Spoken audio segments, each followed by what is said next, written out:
엄마라고 불러도 돼요 라는 책을 쓴 케이티 데이비드는 그의 사회 현장에서 이런 고백을 했습니다. 예수님은 제자들에게 많은 명령을 했지만 그 중에 안전하게 살라는 명령을 하신 적이 없습니다. 예수님은 우리를 안전한 삶으로 부르신 적이 없습니다. 대신에 위험한 순간에도 변함없이 우리와 함께 하시겠다고 약속의 말씀을 주셨습니다. 이 시대를 살아가는 우리들도 주께서 변함없이 우리와 함께 하시겠다, 그 약속의 말씀을 주셨음을 여러분은 믿으십니까? 고린도에 도착해서 예수 복음을 증거하던 바울에게 주께서 말씀하십니다. 두려워하지 말며 침묵하지 말며 말하라. 여러분, 바울은 정말 특별한 사람일 거야 라고 생각하십니까? 저는 바울이 참 특별한 사람일 거다라고 생각합니다. 고린도후서 11장 24절에서 27절은 좀 길지만은 우리 한번 같이 읽어보겠습니다. 우리 함께요. 유대인들에게 40에서 하나마 감한 매를 5번 맞았으며 3번 태장으로 맞고 1번 돌로 맞고 3번 파선하고 일주일을 깊은 바다에서 지냈으며 여러 번 여행하면서 강의 위험과 강도의 위험과 동족의 위험과 이방인의 위험과 신의 위험과 광야의 위험과 바다의 위험과 거짓 형제 중의 위험을 당하고 또 수고하며 애쓰고 여러 번 자지 못하고 줄이며 목마르고 여러 번 굶고 춥고 헐벗었노라. 아멘. 바울이 당한 고난의 일부만 기술하고 있는 거거든요. 전부가 아니고 일부만 우리가 이 말씀을 지금 살펴보는데도 숨이 턱턱 막힐 만큼 상상을 초월하는 고난을 바울이 겪었다는 겁니다. 어떻게 이런 심각한 고난을 이겨냈을까 믿어지지 않을 정도니까 바울은 정말 특별한 사람인가 보다라고 생각하기 쉬울 수 있습니다. 그런데 바울은 고린도전서 2장 3절 말씀을 통해서 이렇게 고백합니다. 내가 너희 가운데 거할 때에 약하고 두려워하고 심히 떨었노라. 무슨 말씀이신가? 바울이 특별한 사람 같지만은 복음 들고 섰을 때 실상은 우리들처럼 약함과 두려움으로 심히 떨었다라고 고백하고 있습니다. 그러니까 우리와 크게 다르지 않은 성정을 가진 인생이었다는 겁니다. 그런데 바울은 자신이 겪게 될 고난 앞에서 약함과 두려움으로 심히 떨었지만은 그 고난이 이어졌는데도 포기하지 않고 변함없이 복음을 선포하는 현장에 섰다는 것입니다. 분명히 무엇인가 있지 않겠습니까? 그런 심각한 고난을 지금 겪고 있거나 그 고난이 예견되는데도 또 그래서 약함과 두려움을 심히 떨고 있는데 그럼에도 포기하지 않고 변함없이 계속 복음을 선포하고 전했다면 바울은 정말 무엇인가 틀림없이 특별한 것이 있으라고 생각될 수 있습니다. 말씀은요 이것을 밝혀주시는데요, 내가 너와 함께 있음에 바울이 우리가 생각할 때 특별한 사람으로 느껴지고 믿어진 그 이유가 주께서 바울과 함께 있음에 라는 이 말씀이 바로 그 비밀이라는 거예요. 이게 정말 중요하거든요. 주께서 나와 함께하고 계시다 하는 이 사실이 확실하게 내게 믿어지는 것 말입니다. 목사로 사역한 것도 30년이 더 지나갔는데 아직도 제 속에는 복음을 전하는 특별한 현장에 설 때 약함과 두려움이 있는 거예요. 이제 이 정도 사역에 했으면 약함과 두려움 없어서 어떤 복음 전하는 현장에서도 담대고 당당하게 복음을 외쳐 전할 것 같은데요, 제 속에는 여전히 약함과 두려움이 있습니다. 여러분은 어떻습니까? 복음을 증거할 때 혹시 약함과 두려움을 느끼십니까? 아마 어떤 때는 담대고 당당하게 복음을 전하지만 어떤 때는 약함과 두려움을 느낄 수도 있습니다. 여러분들도 복음을 증거할 때 주께서 나와 함께 하신다는 이 사실이 믿어지기도 하지만 때로는 수없이 반복해서 주께서 나와 함께 하신다는 그 말씀을 듣고 기억하고 있음에도 그 순간은 약함과 두려움으로 심히 떨 수도 있다는 것입니다. 그러면 여전히 우리에겐 왜 이 약함과 두려움이 있는가? 다시 앞구절로 돌아가서 주께서 주신 그 말씀을 떠올려 보면요, 두려워하지 말며 침묵하지 말며 말하라, 내가 너와 함께 있음에. 이 말씀이 참 중요한데요, 그런데 누구에게 이 말씀을 주신 겁니까? 바울에게만 주께서 이 말씀 주셨습니까? 그렇지 않잖아요. 오늘 이 예배 자리에 함께 하신 여러분과 제게도 주께서 이 말씀을 주신 거거든요. 이 사실을 확신 가운데 믿으면, 주께서 내게 주신 말씀이다라고 확신 가운데 이 말씀을 믿으면 우리들도 바울처럼 고난이 예견되는데도 담대고 당당하게 예수 복음을 전가할 수 있다는 거예요. 그런데 여러분, 이 말씀의 뜻말은 약함과 두려움이 없어야만 복음을 전할 수 있다는 그런 말씀이 아닙니다. 약함과 두려움은 언제나 있을 수 있지만 주께서 함께 하심이 믿어지면 고난이 예견되더라도 복음을 담대하게 전가할 수 있다는 그 말씀입니다. 그럼 주께서 나와 함께하고 계시다는 이 사실이 참 중요한데, 이 믿음이 우리 신앙의 승부를 결정지을 것 같은데 그걸 나는 어떻게 느끼고 체험할 수 있겠나 하는 겁니다. 여러분, 주께서 나와 함께 하신다는 그 사실을 어떻게 체험하고 계시죠? 어떻게 지금 느끼시는 거죠? 누가복음 5장 1절에 11절 말씀은 이 질문에 대한 적절한 답을 우리에게 제시해 줍니다. 베드로가 밤이 맞도록 고기를 잡았지만 한 마리도 잡지 못하고 지치고 피곤한 가운데 다음 고기잡이를 위해서 그물을 손질하고 있었습니다. 그런데 갑자기 예수께서 수많은 무리들과 함께 해변가에 나타나셨어요. 예수께서 가시는 길이다 보니까 많은 무리들이 예수의 말씀을 듣고자, 또 예수님께서 일으키는 기적을 직접 보고자 주를 따라온 거였거든요. 근데 예수께서 베드로를 보시더니만 베드로 배 위에 오르셨어요. 우리 그런 그림을 그릴 수 있지 않겠어요? 많은 무리들이 예수님을 따라왔어요. 그런데 해변가에서 말씀을 선포하시려니까 이게 좀 불편한 자리잖아요. 그래서 마침 베드로 배가 있어서 무리들은 해변가에 모여 앉아 있거나 서 있고 예수님만 배에 올라가서 지금 말씀을 선포한 바로 그 그림이에요. 예수께서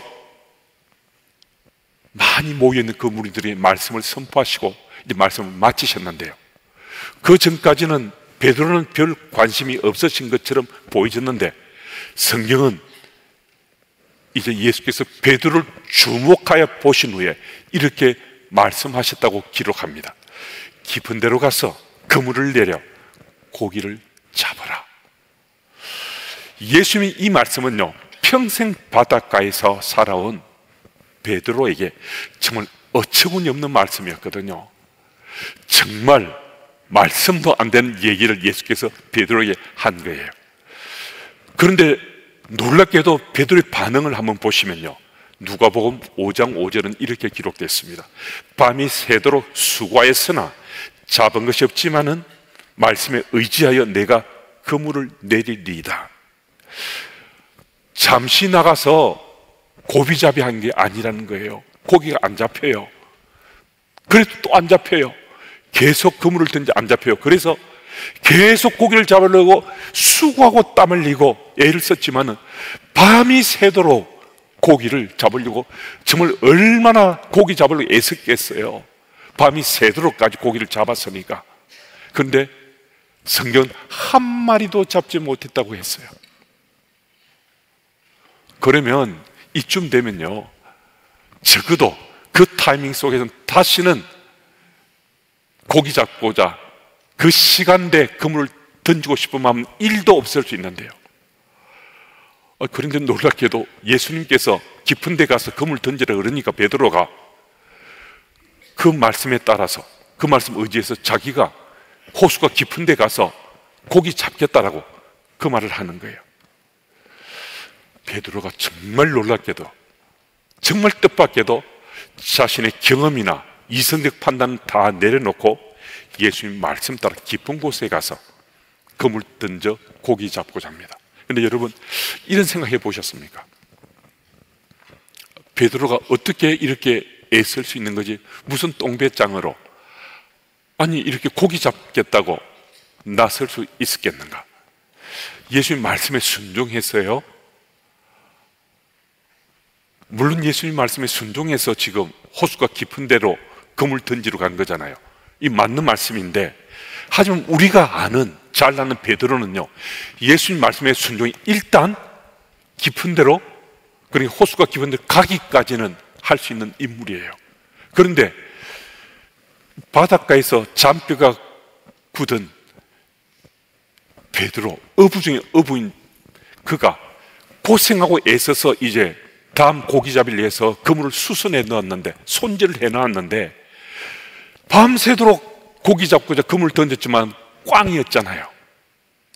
그런데 거기 가서 다시 또 그물을 던지면 이것은 뭐 볼 것 없이 한 마리도 또 잡지 못할 거잖아요. 그러면 그 그물을 수고하고 땀을 애써서 다시 또 그 작업을 해야 되잖아요. 그러니까 일단은 깊은 데로 가서 그물을 던지는 척까지는 할 수 있는 베드로인데, 아니 그런데 베드로는 우리의 기대와 생각과는 정말 다른 모습을 보여줍니다. 우리 생각을요, 우리 기대를 한 방에 날려버리고 베드로는 정말 호수가 깊은 데로 가서 그물을 던졌습니다. 어떻게 이것이 가능했는가? 잘 안 믿어지거든요. 베드로, 그의 성품이나 그의 경험치나 그의 기질을 생각하면 이렇게 할 인생이 아니에요. 누가복음 5장 8절을 보면 호수 안으로 노져간 베드로 옆에 놀랍게도 누가 있어요. 아, 그것 때문이었구나라고 우리 눈치챌 수 있거든요. 호수가 깊은 데로 배에 져서 그물 던지려 하는 그 자리에 누가 함께 있었어요? 예수님이 베드로와 함께 배 타고 있었어요. 우리가 그림을 그릴 수 있잖아요. 수많은 무리들 앞에서 베드로 배에 잠시 올라서 말씀 선포하시고, 그리고 베드로 보고 고기 잡으러 떠나라 하신 다음 예수님은 그 무리들이 모여 있는데 배에서 내려야 되잖아요. 정말 놀랍게도 생각지도 못했던 행동을 예수께서 옮기신 거죠. 베드로와 함께 고기 잡으려고 호수가 깊은 데로 같이 들어가셨다는 거예요. 그런데 베드로가 노를 지을 때도 주께서 함께 하셨고, 베드로가 그물을 던질 때도 주께서 함께 하셨고, 고기가 출렁거리면서 잡혀 올린 그 현장에도 주께서 함께 하셨다는 거예요. 예수님이 어디 계신지 우리 한번 말씀을 통해 함께 확인해 볼까요? 누가복음 5장 7절 8절 말씀입니다. 우리 같이 읽어보겠습니다. 함께요. 이에 다른 배에 있는 동무들에게 손짓하여 와서 도와달라 하니 그들이 와서 두 배의 채움에 잠기게 되었더라. 시몬 베드로가 이를 보고 예수의 무릎 아래에 엎드려 이르되 주여 나를 떠나소서 나는 죄인이로소이다 하니. 아멘. 예수께서 지금 베드로가 고기 잡으러 나갔던 그 배에 같이 타고 계시잖아요. 그러니까 베드로와 주께서 함께 하심으로 베드로 끝까지 그 말씀에 순종해서 그물을 던졌고 그물이 찢어질 정도로 고기를 잡았다는 거거든요. 이게 참 중요합니다. 이 시대에 우리는 그러면 주께서 우리와 함께 하시면 어떻게 믿을 수 있는가? 베드로는 주께서 그와 함께 하시기 때문에 그의 경험이나 이성적 판단을 뛰어넘어서 깊은 데로 가서 그물을 던져 고기를 잡았다는 거예요. 주께서 함께 하시기 때문에. 그럼 우리는요, 주께서 함께 하시면 우리는 무엇을 통해 믿는 거죠? 주의 말씀이잖아요. 여러분, 베드로가 깊은 데로 가서 그물을 던질 수 있었던 것은 주께서 하신 그 말씀이 믿어졌기 때문이에요. 어떻게 믿어진 거죠? 주께서 지금 자기 옆에 계시면서 말씀하신 거잖아요. 그러니 그 말씀이 믿어졌잖아요. 우리는 지금 우리 이 시대 예수님이 짠하고 나타나지 않으세요. 그럼 우리는 어떻게 해요? 주께 주신 말씀, 그 말씀이 내게 믿어지면 주께서 함께 하시면 믿어지는 거잖아요. 주께서 선포하신 말씀이 믿어져서 베드로가 그물을 고기 잡고 던졌던 것처럼 우리도 주께 주신 말씀이 믿어지면 주께서 지금 나와 함께 하시다는 그 말씀도 믿어지는 거잖아요. 여러분, 주께서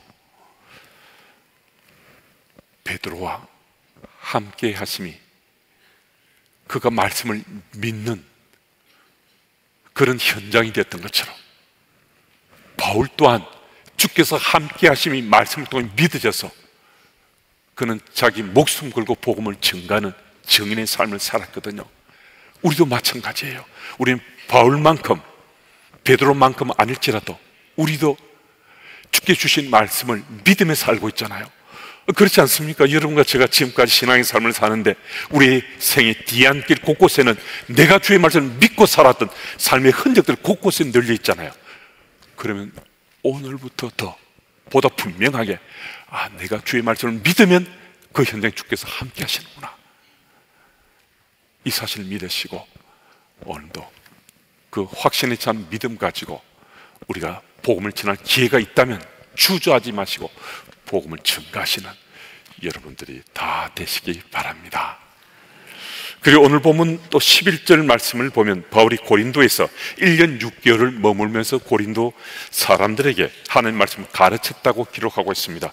분명히 바울은 약함과 두려움으로 심히 떨었다고 하는데 그러면서 그가 무려 1년 반 동안 고린도에 머물면서 복음을 전했다는 거예요. 무슨 말씀이신가? 10절 말씀은 바울이 믿음 바 말씀대로 되었다는 것입니다. 이 구절은요, 네가 너와 함께 있음에 어떤 사람도 너를 대적하여 해롭게 할 자가 없을 것이니 이는 이 성중에 내 백성이 많음이라. 바울은 이 말씀을 믿었다는 것입니다. 구두 닦는 한 소년이 있었습니다. 집안이 너무 가난해서 생계 자체가 어려운데 어머니도 병들고 말았습니다. 동생도 몇 있었는데 이 소년은 어쨌든 가족이 먹고 살아야 돼서 스스로 구두 닦기가 됐습니다. 근데 이 소년이 열심히 구두를 닦지만은 자기 모습이 너무나 힘들고 고통스럽고 또 마음이 낙심될 때가 종종 있었던 거예요. 그래서 이 소년이 구두를 열심히 닦긴 닦는데 항상 구두를 닦으면서 추임새처럼 휴 하는 한숨을 쉬는 게 거의 습관이 되어버렸습니다. 하루는 아주 멋져 보이는 신사가 구두를 닦으러 왔는데요, 구두를 다 닦고 나서 감사합니다, 또 닦으러 오세요 라고 인사하면서 휴 하고 추임새처럼 덧붙이니까 이 신사가 구두 닦고 나가다가 다시 돌아왔어요. 그리고 이 구두 닦기 소년에게 하는 말이, 얘야, 내가 너에게 꼭 해주고 싶은 말이 있다. 사실은 내가 이 나라 상원 의원인데 나도 너만 할 때 구두 닦기였다. 그렇지만은 지금은 내가 상원 의원이 되었지 않네. 너도 꿈을 가져라. 너도 꿈을 꾸면 그 꿈이 이루어질 수 있는데 하나님께서 내게 감동을 주셔서 내가 너에게 지금 이 말을 한다. 그날 이 신사의 말을 들은 이 구두 닦기 소년은 꿈을 꿨어요. 자기도 상원 의원이 되고자 꿈을 꿨어요. 그리고 구두를 닦을 때 이전엔 한숨을 추임새처럼 휴 휴 하고 쏟아냈는데 나 상은 원이 될 거야, 나는 상은 원이 될 거야 하는 그 추임새처럼 마음속에 되새김질하면서 일을 했습니다. 이 아이는 자라나서 상은 어원은 되지 못했지만은 전 세계를 돌아다니면서 수많은 사람들을 위로해주고 상담해주고 또 희망을 불어넣는 상담가들의 스승이 되었습니다. 아주 전 세계적으로 유명해진, 그리고 우리나라의 치유 상담 전문가인 정태기 목사님의 스승인 웨이 노처 박사님이 바로 이 구두닦이 소년이었습니다.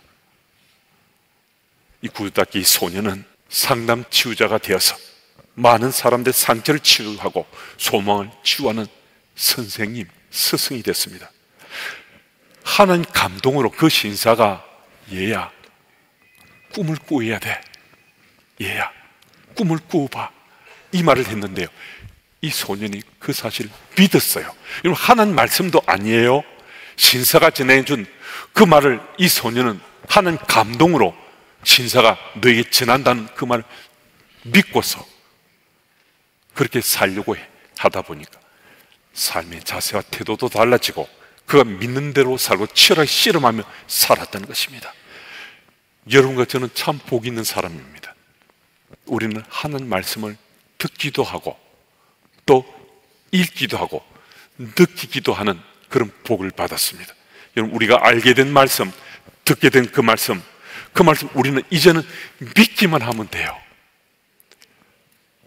듣고 알게 된 복을 받았으니까 믿기만 하면요, 듣고 아는 수준의 신앙의 삶이 아니라 정말 놀랍게 파워풀한 하나님 능력이 내 삶 속에 나타나는, 믿기만 하면 이 삶을 우리가 오늘부터, 이전에 이미 그렇게 사셨으면 계속 사시면 되고요, 그렇게 사시지 않으셨다면 듣기만 하고 알기만, 그 말씀을 오늘부터 믿기만 하면 우리의 삶이 파워풀한 하나님의 능력이 우리 삶을 통해 드러나서 주께서 나와 함께 하심이 일상 속에 믿어지고 체험되는 삶을 살 수 있습니다. 오늘은 가정주일로 지킵니다. 가정 구성원들이 더불어 삶을 나누며 잘 사는 것 같은데요, 그런데 세상살이가 너무 힘들고 어렵습니다. 전혀 예견해 보지 않았던 환난이 우리 앞에 가로막아서 그 활로를 찾지 못해서 지금 정말 고통 속에 있는 교우들도 상당수가 계실 수 있습니다. 여러분, 우리 상황, 환경이 형편이 이런 어려움 속에 처해 있을 때요, 여러분, 우리가 혼자가 아닙니다. 우리가 홀로 있는 것이 아닙니다.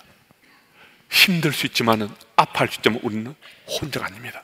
여러분, 우리가 바로 이 타이밍 속에 세상의 어떤 백그라운드보다 파워풀한 하나님의 능력이 우리와 함께하고 계심이, 이것을 우리 믿을 수 있어야 됩니다.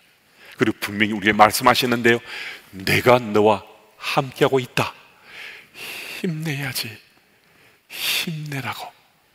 여러분, 우리 주께서는 우리 가정을 지키시고 우리 가정을 돌보시고 우리 가정이 행복한 길로 들어설 수 있도록 우리의 삶을 도우시는 하나님이십니다. 여러분, 그래서 믿음 바 그 말씀대로 산다는 것이 믿음의 법칙이라는 것. 믿음의 법칙은요, 믿음 바 그 말씀대로 사는 것인데, 우리 가정이, 우리 가족들이 믿음 바 그 말씀대로 사는 믿음의 법칙을 가슴속에 다시 한 번 더 간직하고 하나님 나라 백성으로 잘 살아가셔서 행복한 가정 지경을 더욱더 넓혀가시는 여러분들이 다 되시기를 축복합니다.